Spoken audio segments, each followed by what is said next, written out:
Hi అండి. ఈరోజు BVC engineering college చూద్దామండి. ఈ కాలేజ్ 1997లో ఎస్టాబ్లిష్ అయ్యింది. ఇది వాడలరేవు అనే చిన్న ఊర్లో ఉంది.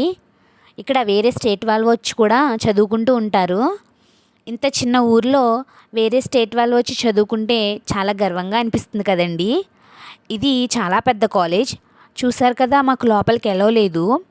కాలేజ్ లోపల కూడా వీడియో పెట్టడానికి ట్రై చేస్తామండి. ఈ వీడియో మీకు నచ్చినట్లయితే like and subscribe my channel. ఇలాంటి వీడియోస్ కోసం కామెంట్ చేయండి. Thank you all.